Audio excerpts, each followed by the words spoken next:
Olá pessoal, tudo bem? Vamos iniciar nossa nova aula do nono ano.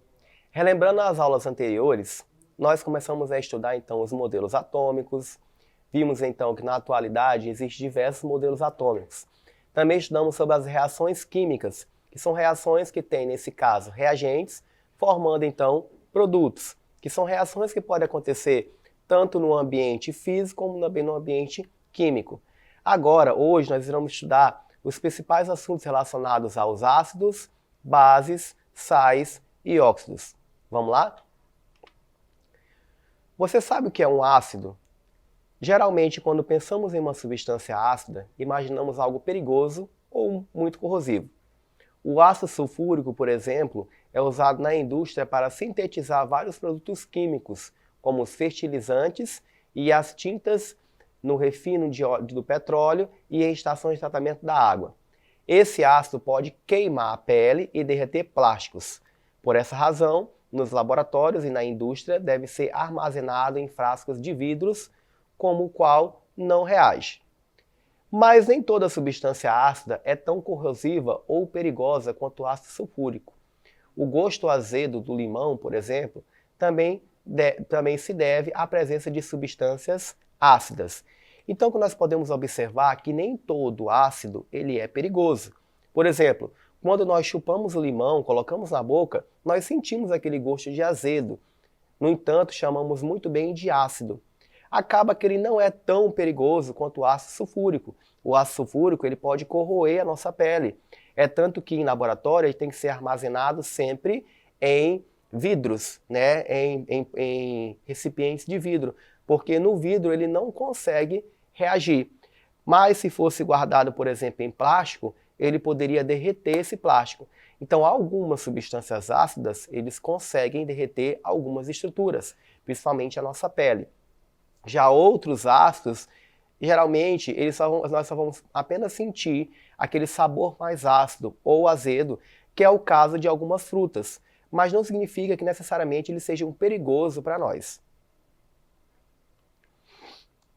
As bases também têm algumas propriedades químicas em comum, que é um grupo de substâncias com propriedades químicas semelhantes, é chamado de função química.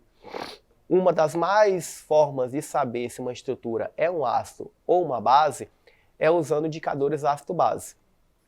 Eles podem ser líquidos ou impregnados em papel e mudam de cor ao entrar em contato com substâncias, sinalizando se elas são ácidas ou básicas. Então, observando a figura, nós temos aí dois recipientes, né? Nós temos o recipiente A e o recipiente B. No recipiente A, nós observamos que é colocado em contato com essa água um papel. Esse papel, ele muda de cor conforme a gente vai inserindo ele na água. Então nós podemos observar que essa primeira situação A, ela se trata de um ácido. E esse papel, que é chamado papel tornassol, ele muda de cor ao contato com essa água. Então nós podemos afirmar que esse líquido que está aí é então um ácido. Já no B, nós observamos que esse líquido ele pode ser colocado em outro líquido, formando então uma nova reação química, que nesse caso nós temos aí uma nova mudança de cor que está acontecendo. Quando isso acontece, vai sinalizar que essa função aí ela é básica, ou seja, ela vai mudar de cor e mudar completamente a sua estrutura. Falando um pouco sobre as bases, a gente pode usar como exemplo, por exemplo, o sabão. O sabão ele é considerado uma base comum, porque ele é muito fácil de ser fabricado, né? Então, o sabão, os alvejantes químicos, né, que são utilizados na limpeza, geralmente eles são considerados como bases. Vamos falar agora das propriedades dos ácidos. Conforme que vocês estão vendo aí nessa figura, isso aí é chamada de reação química, que é o que nós estudamos na última aula. Nós temos, por exemplo, o ácido clorídrico, HCl, na forma gasosa, e então é colocado no meio que é a água. O que vai acontecer? Ele vai liberar um H+, que é o hidrogênio na forma aquosa, mais um cloro menos aquoso.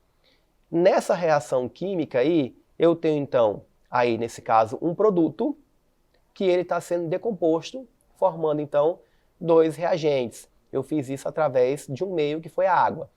Essa equação química mostra que as moléculas de HCl, no estado gasoso, ao se dissolver em água, liberam o íon positivo, chamado de cátion H+, e o íon negativo, ânion, cloro-, numa solução aquosa, que é a solução de água. Então, ou seja, a função de um ácido sempre vai ser de liberar um cátion, chamado de H+.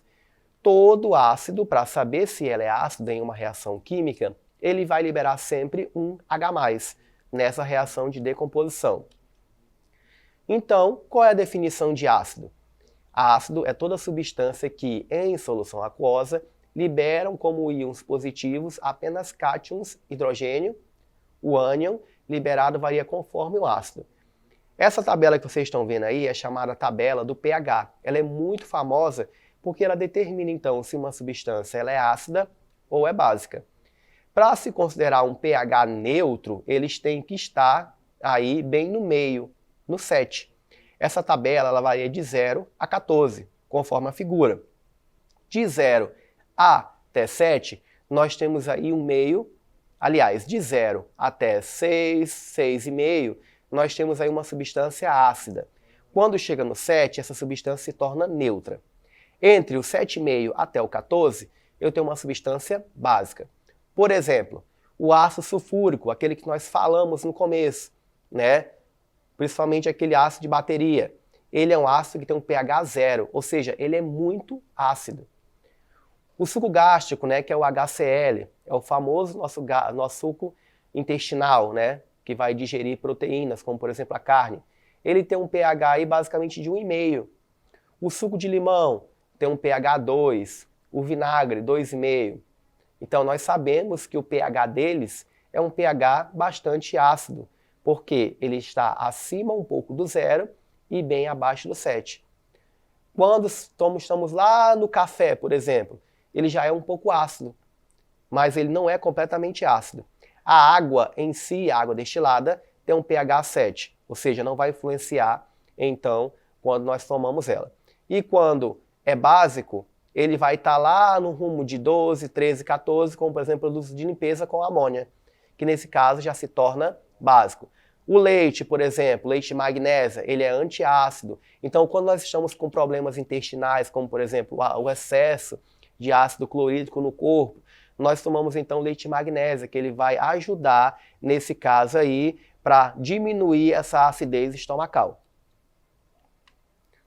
Outra propriedade importante é que quando são dissolvidos em água, os ácidos são capazes de conduzir corrente elétrica. Isso acontece porque os íons liberados em solução permitem o movimento das cargas elétricas. Conforme a figura aí vocês estão vendo que nós temos um interruptor ligado a uma lâmpada, ligado às baterias.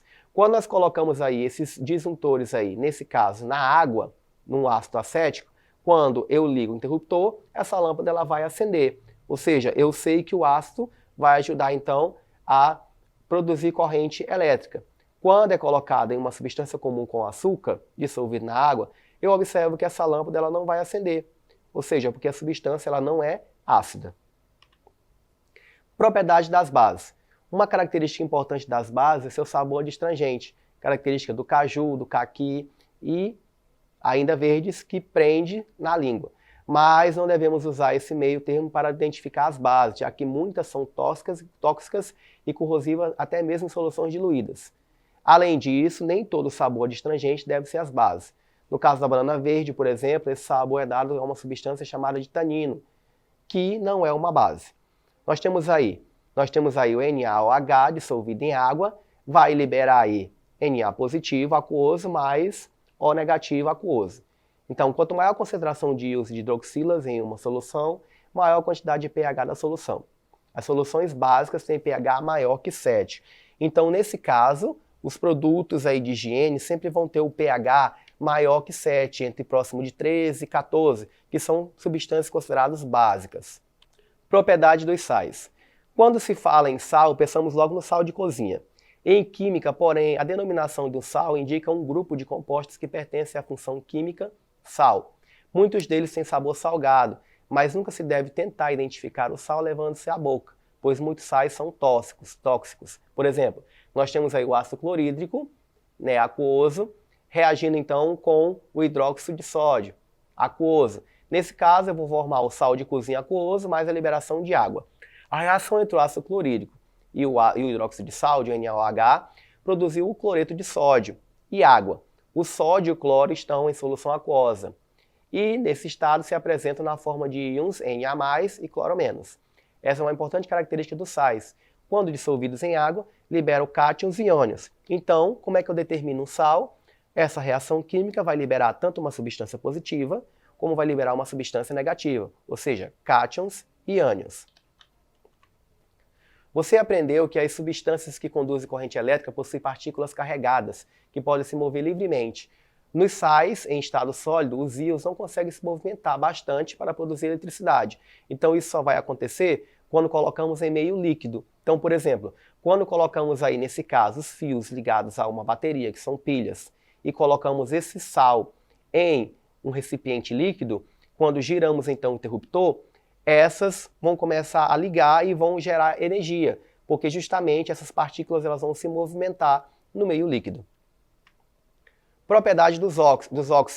Os óxidos, então, ele tem uma capacidade de liberar um chamado de hidróxido, né? Toda vez que você expira, você libera, então, o gás carbônico. Então, nós temos essa reação química aí, entre o óxido de cálcio mais água, vai formar o hidróxido de cálcio. Observe que os óxidos são formados pela combinação de um elemento de oxigênio com outro elemento. Isso principalmente é utilizado aí, né, na cal hidratada, né, que nesse caso é utilizado como forma de argamassa, quando se vai utilizar nas construções. Se coloca lá o cimento, né, para poder enfeitar mais, coloca aquele cal, que é o que deixa mais branco. Então o cal surge dessa reação química dos óxidos. Vamos treinar com o exercício? Explique por que as pessoas que trabalham com ácidos e bases em laboratórios devem manusear com cuidado esses produtos e usar luvas, óculos de segurança e trabalhar em local com ventilação adequada. Bom, muitos ácidos e bases são tóxicos e corrosivos. Não podem ser ingeridos ou aspirados nem entrar em contato com pele ou olhos. Por isso não deve ser manipulado sem proteção para olhos, mãos e partes expostas do corpo. Questão número 2. No laboratório, o professor preparou água de sal, um líquido transparente, que é uma solução de hidróxido de cálcio, diluída em água. Colocou essa solução num copo com um canudo e soprou várias vezes dentro dele. A água de cal começou a ficar leitosa, por causa da formação de um composto chamado de carbonato de cálcio, como pode se ver na figura. Então, vocês estão vendo a figura. Observando a fórmula dos dois compostos mencionados na questão, o que deve ter causado a formação do carbonato de cálcio? A que função química pertence esse último composto? Então, o gás carbônico eliminado na respiração reagiu com o hidróxido de cálcio e formou o carbonato de cálcio. E esse composto, nesse caso, é um sal. Bom, chegamos ao final da nossa aula. Espero que vocês tenham gostado do conteúdo e espero vocês na próxima aula. Para mais informações, acesse a plataforma Eduque. Muito obrigado.